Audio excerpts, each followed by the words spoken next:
అందరికీ నమస్కారం. 2 రాష్ట్రాల్లో ఉన్నటువంటి తెలుగు ప్రజలకు, భారతదేశంలోనూ, యావత్ ప్రపంచంలోనూ ఉన్నటువంటి తెలుగు, మిగతా భాషలలోని అభిమానులకు, నా శ్రేయోభిలాషులకు, ఆత్మీయులకు, ప్రజా ప్రతినిధులకు, 2 రాష్ట్రాల ముఖ్యమంత్రులకు, మీడియా ప్రతినిధులకు నా హృదయపూర్వక నమస్కారాలు. గత 4 రోజులుగా ఏమేమి జరుగుతున్నదని అందరికీ తెలుసు. ముఖ్యమంత్రులకు కూడా తెలిసి ఉంటుంది. ఎందుకంటే వాళ్ళు ఎన్నో సమస్యలతో తలమునకలై ఉంటారు. కానీ ఎవరో ఆయన పర్సనల్ సెక్రటరీస్ చెప్పుండొచ్చు. నా హృదయంలో ఉండే ఆవేదన ఏమిటంటే, కుటుంబ సమస్యల్లో ఎవరైనా పర్మిషన్ లేకుండా ఇతరులు జోక్యం చేసుకోవచ్చా? మీరే ఆలోచించండి. 100కి 100% అనాల్సిన అవసరం లేదు. కనీసం 95-99% కుటుంబ సమస్యలు ఉంటూ ఉంటాయి. అంటే మేమంతా నటులం కాబట్టి మా విషయాలు, పాపులర్గా ఉన్నటువంటి రాజకీయ నాయకుల విషయాలు, కొంతమంది ఉన్నవి లేనివి, లేనివి ఉన్నవి చెబుతూ ఉంటారు. చెప్పేవాడు కూడా ఆలోచించాలి, వాళ్ళ మనసులు, వాళ్ళ కుటుంబ సమస్యలు అని. ఇదంతా ప్రజలకు తెలుసు. కానీ ఎందుకులే మన పనులు మనం చేసుకుందాం అని అందరూ సైలెంట్గా ఉన్నారు. ఇప్పుడు ప్రజలకు కూడా, కొంతమంది రాజకీయ నాయకులు కూడా ఆలోచించుకోవాల్సిన విషయం. విజువల్స్ చూడండి, టీవీల్లో వస్తున్నాయి, సోషల్ మీడియాలో వస్తుంది. రాత్రి 8 గంటలకు గేటు తోసుకుని నా బిడ్డ మనోజ్ కుమార్ వచ్చాడు. అది రైటా రాంగా పర్సనల్ విషయం, తర్వాత మాడుకోవచ్చు. పత్రికాధిపతులు, అది పత్రికా సోదరులు 4 రోజుల నుంచి నా ఇంటి ముందు మనుషులను పెట్టుకుని, వ్యాన్లు పెట్టుకుని అలా ఉండడం ఎంతవరకు న్యాయం? నేను అప్పటికీ బయట పోతున్నప్పుడు చెప్పాను, అందరికీ నమస్కారం అయ్యా, మీకు కుటుంబ సభ్యులు ఉన్నారు, దయచేసి నా సమస్యను నేనే పరిష్కరించుకుంటాను నా బిడ్డలతో, దీన్ని చిలవలు పలవలు చేయొద్దండి, దయచేసి నన్ను గౌరవించండి, నేను ప్రజలకు ఏం చేస్తున్నాను ఒక విద్య ద్వారా అనేది మీకు తెలుసు, నటుడిగా మీ అందరికీ తెలుసు, ఒక రాజ్యసభ సభ్యుడిగా మీకు తెలుసు, ఎంత క్లీన్ చిట్టుతో వచ్చానో రాజ్యసభ సభ్యుడిగా. నా హృదయంలో ఉండే ఆవేదన చెప్పనలవే కాదు, మీకే చెప్పాలి. ఈ రోజున ఈ మీడియా సోదరులు ఎంత కల్పితాలు, ఎంత నెగటివిటీ నన్ను గురించి చెప్తున్నారో మీ అందరికీ తెలుసు. దానికి నేను బాధపడడం లేదు. మీరు ముఖ్యంగా తెలుసుకోవాల్సింది, రాత్రుల్లో గేటు తోసుకుని, గేటు పగలగొట్టి పర్మిషన్ లేకుండా ఎవరైనా రావచ్చా? మీరే చెప్పండి. వచ్చిన వాళ్ళు అందరూ మీడియా సోదరులా, లేకపోతే ఇంకెవరైనా నా మీద పగ, రాగద్వేషాలతో ఏదో ఒక ఛానల్ చేతులు పెట్టుకుని అలా వచ్చి ఉంటారేమో సందేహం. కానీ వాళ్లను కొట్టాలని, తిట్టాలని మనసా వాచ దైవ సాక్షిగా నేను అలా ఆలోచించేవాడిని కాదు. ఎందుకు? వాళ్ళు ఉద్యోగస్తులు, నేను కూడా ఉద్యోగస్తునే, అందరూ కూలివాళ్ళం. భగవంతుడు ఇస్తుంటాడు మనకు కూలి. ఎవరికి ఏమిటి అనేది ఆయన నిర్ణయిస్తాడు. ఇది మీ అందరికీ తెలుసు. వాళ్లకు నేను చెప్పినా వినకుండా ముందు నమస్కారం పెట్టాను. అయినా అతను నేను కొట్టామనే చెప్తున్నారు తప్ప, మైక్ తీసుకెళ్ళి నోట్లో పెట్టాము, నా కన్ను పోవలసింది. కన్ను పోయి ఉంటే అప్పుడు నేను కేసులు పెట్టాలి. అది నా కన్ను పోలేదు, కొంచెం తగిలింది కంటి కింద, నేనే ఎస్కేప్ అయ్యాను. లేకపోతే నా జీవితం గుడ్డిదయ్యేది. అతనికి తల కాదు చెంప మీద తగిలిందన్నారు. ఓకే, ఆ చీకట్లో ఎలా జరిగిందన్నది వాస్తవమే. మైకు లాక్కోవడం, వాడు నన్ను కేకలేయడం, ఆ దీనిలో ఘర్షణ జరిగింది. నేను కొట్టిన దెబ్బ అతనికి తగిలింది అన్నారు. దానికి హృదయపూర్వకంగా బాధపడుతున్నా. అతను నాకు తమ్ముడే.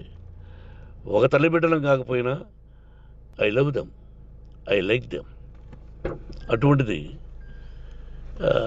ఈ రోజుకి బాధపడుతున్నా నేను. అయ్యో, అతని భార్య ఎంత బాధపడుతుందో, అతని పిల్లలు ఎంత బాధపడుతున్నారో అని నేను ఆలోచిస్తున్నా. మరి నేనెంత ఆవేదనకు గురి హాస్పిటల్లో అయ్యానో. నటించింది సినిమాలో నటిస్తాను తప్ప నిజ జీవితంలో నటించాల్సిన అవసరం లేదు. నాకున్నది ఒకటి ధైర్యం, సాహసం. నీతిగా, న్యాయంగా, ధర్మంగా బ్రతకాలన్నది నా ఆలోచన. ఎందుకు కొట్టాలి? గేటు బయటుండి నేనేమైనా అసభ్యకరంగా వాళ్ళని కొట్టుంటే డెఫినెట్గా నా మీద 50 కేసులు కాదు 100 కేసులు పెట్టి నన్ను అరెస్ట్ చేయొచ్చు.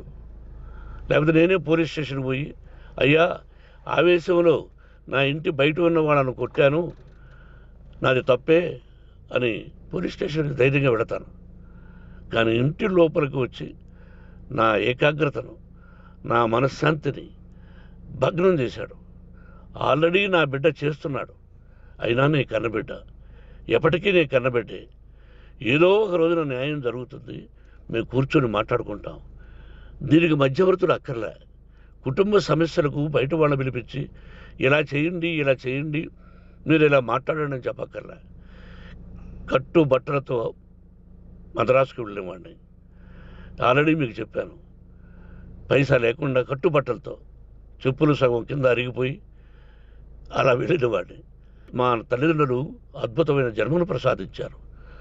ఒక్క పైసా ఇవ్వాల. నా కష్టార్జితంతో నేను సంపాదించి ఈరోజు నేను కులమతాలకు అతీతంగా 25% ఫ్రీ ఎడ్యుకేషన్ ఇస్తూ, నా స్థాయిలో నాకు తగిన సహాయం చేసుకుంటూ, వరద బాధలు వచ్చినా, ఇంకోటి వచ్చినా, అన్నయ్య ముఖ్యమంత్రిగా ఉన్నప్పుడు కూడా ఎన్నో చేశాను. బట్ అవి మర్చిపోయి ఈరోజు కొట్టింది మాట్లాడుతున్నారు. ప్రజాప్రతినిధులారా, నా అభిమానులారా, తెలుగు ప్రజలారా, తమిళ, మలయాళం, కన్నడ అభిమానులారా, ఆలోచించండి. నేను చేసినది తప్పు, కొట్టినది తప్పు. ఏ సందర్భంలో కొట్టాల్సి వచ్చింది? మీ ఇంటికి దూరితే ఒప్పుకుంటారా? మీ ఏకాగ్రతను భగ్నం చేస్తే ఒప్పుకుంటారా? మీరే ఆలోచించండి. న్యాయాధిపతులు కానీ, ప్రజాప్రతినిధులు కానీ, అభిమానులు కానీ, వ్యాపారస్తులు కానీ, ఇదే మీడియా ప్రతినిధులు కూడా వాళ్ళ ఇళ్ళలోకి ఎవరైనా దూరి, ఏయ్ మమ్మల్ని గురించి ఇలా రాశావు అని ఆ ఇళ్ళల్లోకి ఒక 10 మంది వెళితే వాళ్ళు దండం పెట్టి పంపిస్తారా? ఏం చేస్తారు చెప్పండి? మీకు టీవీలు ఉన్నాయి, మాకు టీవీలు లేవు. నేను కూడా రేపు టీవీ పెట్టచ్చు. అది కాదు గొప్ప. నా హృదయపూర్వకంగా చెప్తున్నా. అతని మనసును బాధ పెట్టినా, అతను గాయమైన దానికి చాలా చింతిస్తున్నాను. చింతించే లాభం ఏమిటండి అంటే, మరి ఏం చేయాలి? మీరు చేసిందేంటి? మళ్ళీ చెప్తున్నా. అసలు అతను నిజంగా జర్నలిస్టా కాదా అని ఆ చీకట్లో నాకు ఎలా తెలుస్తుంది? టీవీ 9 అని నాకు ఎలా తెలుస్తుంది? ఏదో ఒక కంటి మీదకి ఒక మైక్ వచ్చింది, దానికి అబక్కం లాక్కున్నాను. ఇది వాస్తవమే, అసత్యం కాదు. అది టీవీ 9, ఆ టీవీ 9 మైక్నే లాక్కోవాలి. అది ఏంటండి? నేనేమన్నా మూర్ఖుడినా? వాళ్ళందరూ నాకు కావలసిన వాళ్ళే. ఈ రోజున ఆ రజనీకాంత్, అతను కూడా ఎన్నో ఫోన్లు నేను చాలా సందర్భాల్లో మాట్లాడున్నాను. ఇట్స్ లైక్ మై సన్నా, లేకపోతే బ్రదరా, అలా ఉంటాం. మరి ఈ విషయంలో మాత్రం మీరు అందరూ అంటే మీరు చేసినది తప్పు అని మీరు ఒక్కరు అనలేదే. కానీ జర్నలిస్టు సోదరులు, ఒక ఆడపడుచు, దాదాపు ఒక 5-6 మంది ఆడపడుచులు, ఒక 5-6 మంది సోదరులు, వాళ్ళందరూ మాట్లాడారు. కొట్టడం తప్పైనా ఏ సందర్భంలో కొట్టవలసి వచ్చింది, ఇవన్నీ క్లియర్గా మాట్లాడారు. ఆయన్ని మీరు చెప్పరు. కాబట్టి పైన భగవంతుడు చూస్తున్నాడు. పోలీస్ అంటే నాకు ఇష్టం. ప్రజలను కాపాడవలసిన బాధ్యత వాళ్ళది, రక్షణ కల్పించవలసింది. నా విద్యాలయానికి కూడా ఐపీఎస్లు ఐఏఎస్లు అయిన విద్యార్థులు ఉన్నారు. వాళ్ళకు న్యాయం ధర్మం నేర్పించి పంపించాను నా ఇన్స్టిట్యూషన్లో. But they are perfect. కొంతమంది ఐపీఎస్లు ఐఏఎస్లు డీసీపీలు ఇలా చాలామంది ఉన్నారు. బట్ ఎక్కడెక్కడో పనిచేస్తున్నారు. వాడు నా బిడ్డలు, మరి వాళ్ళు కూడా పోలీసు ఉద్యోగస్తులే కదా, న్యాయంగా ఉన్నారు కదా. కానీ ఇక్కడ మాత్రం ఏకపక్ష నిర్ణయం ఏమి చేస్తున్నారో మీరే ప్రజలారా చూడండి, ఆలోచించండి.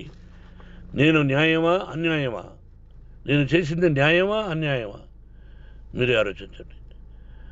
నా ఇంటికి తలుపులు బద్దలు కొట్టి రావడం న్యాయమా, మీరే చెప్పండి. ఎల్లప్పుడూ మీ ఆశీస్సులు కోరుకునే మీ మోహన్ బాబు. నమస్కారం.